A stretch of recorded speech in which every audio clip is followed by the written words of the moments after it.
इस वक्त एक बड़ी खबर मिल रही है। अश्विन में थोड़ी देर के लिए आपको रोकना चाहता हूं। महाराष्ट्र के मुख्यमंत्री ने एक बड़ा बयान दिया है। औरंगजेब की कब्र पर देवेंद्र फडणवीस का बयान आया। उन्होंने कहा कि हर कोई चाहता है कि कब्र हटाई जाए। सीएम ने यह बात कही है, कानून के मुताबिक ही इसमें कार्रवाई होगी, ये देवेंद्र फडणवीस ने कहा है। कांग्रेस राज में कब्र को संरक्षित किया गया।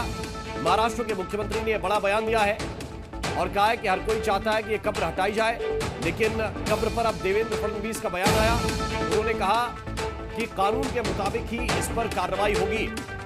औरंगजेब की कब्र को लेकर देवेंद्र फडणवीस का यह बयान आया है। मुख्यमंत्री महाराष्ट्र, उन्होंने कहा कि हर कोई चाहता है कि कब्र हटाई जाए।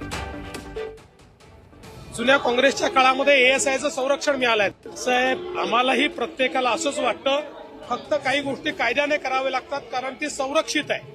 जुन्या काँग्रेसच्या काळामध्ये एएसआयचं संरक्षण मिळालंय। साहेब, आम्हालाही प्रत्येकाला असंच वाटतं, फक्त काही गोष्टी कायद्याने करावे लागतात कारण ती संरक्षित आहे। जुन्या काँग्रेसच्या काळामध्ये एएसआयचं संरक्षण मिळालंय। साहेब, आम्हालाही प्रत्येकाला असंच वाटतं, फक्त काही गोष्टी कायद्याने करावे लागतात कारण ती संरक्षित आहे। जुन्या काँग्रेसच्या काळामध्ये एएसआयचं संरक्षण मिळालंय। साहेब, आम्हालाही प्रत्येकाला असंच वाटतं, फक्त काही गोष्टी कायद्याने करावे लागतात कारण ती संरक्षित आहे।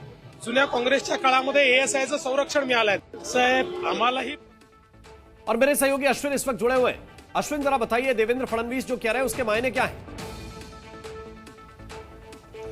जी देखिए, लगातार औरंगजेब की कब्र को तोड़ने की मांग देश के हर हिस्से से आ रही है और आज जब मुख्यमंत्री से सवाल किया गया कि जिस तरह से औरंगजेब की कब्र तोड़ने की बात की जा रही है, ने जवाब दिया कि उनकी भी और उनके साथ जो लोग हैं उन सभी की इच्छा है कि कब्र को हटाया जाए, लेकिन कब्र जो है औरंगजेब की उसको संरक्षण प्राप्त है।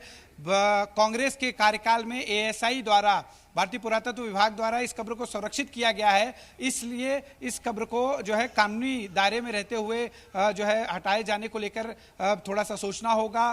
कानूनी दायरे में रहकर काम जो है करना पड़ता है क्योंकि उसको संरक्षित किया गया है एएसआई द्वारा। ये बयान मुख्यमंत्री की तरफ से आया है। मुख्यमंत्री ने अपनी मंशा साफ की है, लेकिन उन्होंने कानून की बात करते हुए कब्र को जो हटाने की मांग हो रही है उस पर जो है एक तरह से अपना बचाव किया है। कांग्रेस का उन्होंने मुद्दा रखा कि कांग्रेस के कार्यकाल में उसे सुरक्षित करने की, उसे संरक्षित करने का जो एएसआई को जिम्मा दिया गया था, इसलिए कानूनी दायरे में रहते हुए कब्र को फिलहाल नहीं हटाया जा सकता।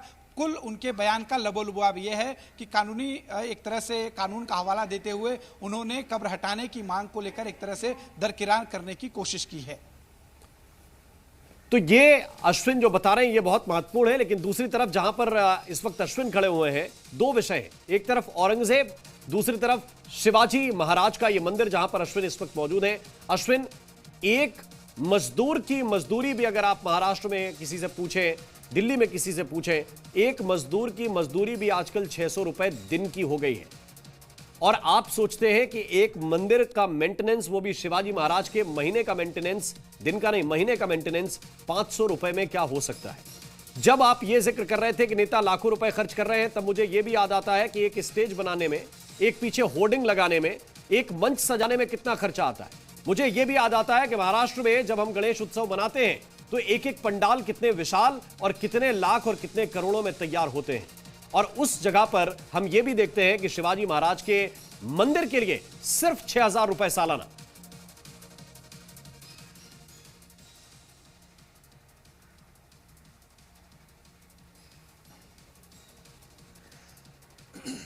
अश्विन